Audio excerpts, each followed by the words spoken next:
నువ్వు ఎవరినో ఒకరిని అమ్మ అని పిలవచ్చండి.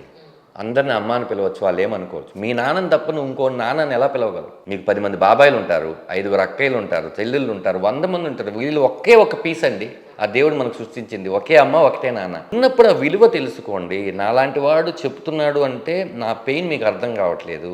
ఎవ్రీ మూమెంట్ మదర్ ఫాదర్ గుర్తుకొస్తూ ఉన్నప్పుడు ఉండే ఒక నరకం, అది మామూలు నరకం కాదు.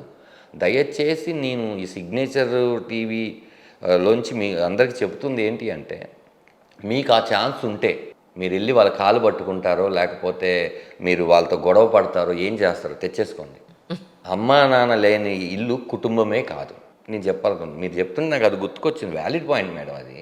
తల్లిదండ్రులు అసలు వాళ్ళు మనం పుట్టిన తర్వాత మనకు మాటలు రానప్పటి నుంచి నడక నేర్పించి, నడత నేర్పించి, చదివించి, వాళ్ళు ఎన్ని కష్టాలు పడి వాళ్ళ సుఖం చూసుకోరు మేడం. అవును, ఎన్ని సేవలు చేయాలండి అసలు అవన్నీ వీళ్ళకి తెలుసా? అందుకే అంటున్నా, వీళ్ళ ఫాదర్ అయితే అయితే తెలుస్తుంది. అవును, అసలు ఏంటి ముక్కులో చీవిడి తులసిన దగ్గర నుంచి అన్నీ చేసి, ఈరోజు 2 కాళ్ళు వచ్చి రెక్కలు వచ్చేసినాయి కదా మనకని చెప్పి అని ముసలోలా చూస్తే, రేపు అదే స్టేజ్ నీకు వస్తుంది. అవును, రేపు నీ కొడుకు నేను ఇదే అడిగితే నువ్వు తట్టుకోగలవా? అవును, నిన్నే నీ కొడుకు అనాథాశ్రమం తీసుకెళ్ళి జాయిన్ చేస్తే తట్టుకోగలవా?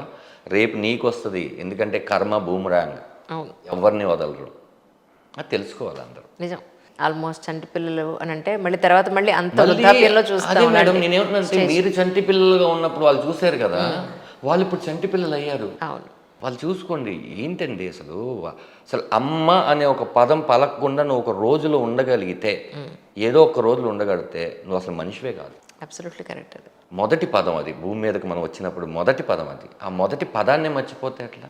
ఇప్పుడు సముద్రగని గారు ఒక డైలాగ్ చెప్తారు మేడం సినిమాలో. అది ఆయన చెప్పాడు, ఈ డైలాగ్ పెడదామరా అని.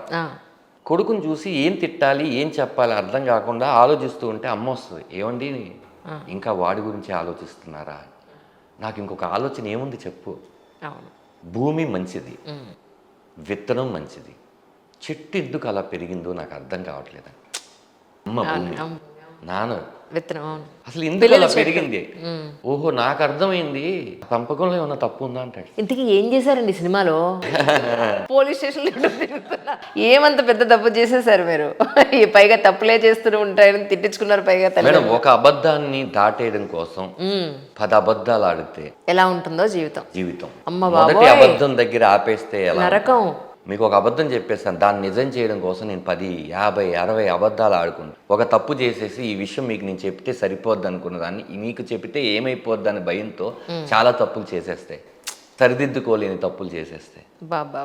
అంటే ఒక వ్యక్తి మంచివాడుగా మారడానికో, అసలు మనిషి మంచివాడిగానే ఉంటాడు, చెడ్డవాడిగా మారడానికి ట్రిగ్గర్ అవ్వాల్సిన పాయింట్ చాలా చిన్నదే ఉంటుంది మేడం. కానీ అది చాలా ఇంపాక్ట్ పెద్దది కల చేస్తుంది. అది మైండ్ సెట్ మొత్తాన్ని మార్చేస్తుంది. అంటే ఎప్పుడు కూడా పాజిటివ్గా ఆలోచించని పీపుల్స్ దగ్గరికి మనం వెళ్తే మీరు తెలియకుండా నెగిటివ్గా ఆలోచించడం మొదలెడతారు. కరెక్ట్. అవతల వాడికి సంబంధించిన నెగిటివ్ ఎనర్జీ అంతా మీరు తీసుకొని అప్లై చేసేస్తారు. మీరు అట్లా ఎప్పుడు అప్లై చేయకూడదు. ఎందుకంటే ఒక మనిషి ఆలోచన లాగా ఇంకో మనిషి ఆలోచన ఉండదు. కరెక్ట్. మనం సంతకం మనం వేలిముద్ర వేస్తాం మేడం. నేను ఎవరో చెప్పారు, మన వేలిముద్రలాగా కొన్ని కోట్ల చూసినా ఇంకో వేలిముద్ర ఉండదు. అది నీ ఒక్కడికి సంబంధించినదే. అంటే నాన్న నీ సంతకం, నాన్న షాడో. నువ్వు అలా పెరగాలి, కానీ నువ్వు వేరేలాగా పెరగకూడదు అనేది నా ఇది. చాలా బ్యూటిఫుల్గా ఉంటుంది మేడం. ఇంతకీ లాస్ట్లో ఎస్ నా కొడుకు ప్రయోజకుడు అనిపించుకున్నారా లేదా? ప్రయోజకుడు అవుతాడు. అమ్మ బతికిచ్చారు అట్లీస్ట్. అందరికీ నచ్చే విధంగా ప్రయోజకుడు అవుతాడు. ఎస్ మేము కోరుకున్నది ఇదేరా అని లాస్ట్ వాయిస్ ఓవర్తో ఎస్ వీడు అయ్యాడురా అమ్మయ్యా అనుకుంటారు. కానీ అంత టైం ఎందుకు పట్టిందే అనేది సినిమా. కానీ నిజానికి రియల్ లైఫ్లో కూడా పిల్లలు ఎన్నో విషయాలు, అమ్మాయిలైనా అబ్బాయిలైనా టీనేజ్ నుంచి ఒక 22, 24, ఈ రోజుల్లో 25 ఏళ్ల వరకు కూడా తప్పుల మీద తప్పులు చేసుకుంటూ వెళ్ళి కొన్ని దాచి కొన్ని చెప్పి చెప్పక పేరెంట్స్ దగ్గర కూడా చాలా విషయాలు వాళ్ళు చెప్పుకోక ఆ చిలవలు పలవలై ఎండ్ ఆఫ్ ది డే వచ్చి ఇవ్వకేమో మేడం. అంటే పిల్లలు మాట్లాడుతుంటే ఆపే, సెటప్, ఏం మాట్లాడుతున్నావు, వాళ్ళు ఎక్కడ మాట్లాడడానికి లేకుండా చేసేసారు. స్కూల్లో సైలెంట్ అని ఎక్కడ చెప్తారు మేడం ప్రాబ్లమ్ సాల్వ్? రియల్ లైఫ్లో మనం వినట్లేదు, అందుకే ఫ్రెండ్స్ వస్తారు, అందుకే ఫేస్బుక్లో వస్తాయి, అందుకే ఇన్స్టాలో వస్తాయి, అందుకే ట్విట్టర్లో ఎక్స్లో వస్తాయి. వినేవాడు ఉంటే కాలం చాలా మారిపోయిందిలేండి ధనరాజ్ గారు. అంటే మీరు చెప్పలేనంత స్పేస్. ఇప్పుడు ఈరోజు నేను వింటానని మీరు అనుకుంటే ఈరోజు అతను చెప్పడు. అవును. మీరు అప్పటి నుంచి చెప్పుకుంటూ వస్తే ఇప్పటికీ ఉన్నారు, అరే మా మదర్కి తెలియకుండా నేను ఏం చేయను, మా నాన్నకి తెలియకుండా నేను ఏం చేయను అని టోటల్ సీక్రెట్స్ చెప్పేసే కొడుకులు ఉన్నారు. అవును. 1% 2% వాళ్ళు అలా పెంచుకోగలిగారు. కరెక్టే, కొంతవరకు మీరు చెప్పింది కరెక్టే. కానీ ఇప్పుడు మా పేరెంట్స్ జస్ట్ ఒక 30 years మీరు వెనక్కి వెళ్తే మా అమ్మగారు వాళ్ళు పెరిగిన విధానం కానీ, మా తాతయ్య గారు వస్తూ ఉంటే వీళ్ళందరూ అమ్మ బాబాయ్ మా నాన్న వస్తాడని చెప్పి కామ్గా వెళ్ళిపోయాళ్ళు. ఇప్పుడేంటి మన పిల్లలు మన నెత్తినెక్కి కూర్చుంటున్నారు, ఫాదర్ దగ్గర కంటే ఒళ్ళో కూర్చుంటారు, వాళ్ళు వాడని పదజాలం లేదు, ఫ్రెండ్స్గా ఉంటారు వాళ్ళిద్దరు. ఇప్పుడు అప్పటికి ఇప్పటికీ ట్రెమండస్లీ మారిపోయింది, కాలం మారింది. అప్పుడు ఉండే అమ్మో నాన్న అనే సెంచే మా నాన్న మా ఫ్రెండ్ అనే స్టేజ్కి వచ్చాము ఇప్పుడు మనం. సో ఇప్పుడు చాలా వాళ్ళకి స్పేస్ దొరుకుతోంది, చాలా మంది చాలా రకాలుగా చెప్తున్నారు మేడం, అంటే గర్ల్ ఫ్రెండ్స్ మ్యాటర్స్ కూడా చెప్తున్నారు. అవును అవును, అబ్సల్యూట్లీ. ఇప్పుడు నేను మా అబ్బాయికి చెప్పాను, నువ్వు ఎవరినైనా ప్రేమిస్తే నాకే చెప్పు. రైట్. నాకు చెబితే నేను వెళ్ళి వాళ్ళు మంచి వాళ్ళ కాదా కనుక్కొని వాళ్ళకి నీకు ఇవ్వడం కష్టమా కాదా చూసుకొని అప్పుడు నేను ఏదో ఒకటి చేస్తాను. ఇంత స్పేస్ ఉంది అంటే నాన్న నాకెవరు ఉంటారు, ఇప్పుడు అలాగే అంటావు నాన్న, తర్వాత నేను నాన్న ఎక్కడున్నావు ఏంటి అని నేను పట్టుకోవాలి, ఇవన్నీ వద్దు అంటే. వాడు చాలా మెచ్యూర్డ్ అండి, ఏదున్నా ఫస్ట్ నీకు చెప్తాను నాన్న, ఇలా చెప్పండి అని మన పిల్లలకి చెప్పకపోతే ఒప్పుకోరేమో అనుకొని వేరేలాగా వెళ్ళిపోతున్నాను మేడం. చాలా వరకు ఏంటంటే తెలిస్తే ఏమవుతుందో, మా సినిమాలో కూడా అదే, చాలా చిన్న విషయాలు, ఇది తెలిస్తే ఏమవుతుందో మనం ఫ్యామిలీకి తప్ప ప్రపంచానికి చెప్పేస్తుంటాం అన్ని. ఆ ఇంట్లో వాళ్ళకి తెలియదు, మొత్తం అందరికీ తెలుసు. అసలు సాల్వ్ అయిపోద్ది అక్కడ చెప్తే, ప్రాబ్లం అక్కడ చెప్తే సాల్వ్ అయిపోద్దండి. కొడతారో తిడతారో ఒక రోజు, ప్రపంచం మొత్తం తెలిసి ప్రపంచం చెప్పుద్ది ఫ్యామిలీకి. ఎగ్జాక్ట్లీ, అది దారుణం అసలు. దానికన్నా డైరెక్ట్ తెలియడమే మంచిది. అప్పుడు 100 మంది ఆ కథని 100 రకాలుగా చెప్తుంటారు. అవును. ఇది చెప్తే ఈరోజు ఈ తప్పు చేశాను నాన్న, తప్పు చేశాను పళ్ళుమని కొట్టాడు అనుకోండి, నువ్వు తప్పు చేసావు పడాలి. కొద్దిసేపు తర్వాత వచ్చి నాన్న దీని సొల్యూషన్ ఏంటి, ఇట్లా ఏంటి, నేను చేస్తాను, ఇది అయిపోయింది కదా. అరే ఇప్పుడు మా నాన్న తెలిస్తే ఏమంటాడు, మా నాన్న తెలియకుండా చేయాలి, అలా చేయాలి, ఇలా చేయాలి, ఇలా చేయాలి, ఇలా చేయాలని ప్రాబ్లం అంతా తీసుకొచ్చి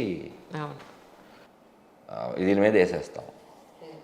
చిన్న చిన్న వయసులో మేడం ఈ సూసైడ్ చేసుకోవడాలు అన్నీ చూస్తుంటే అసలు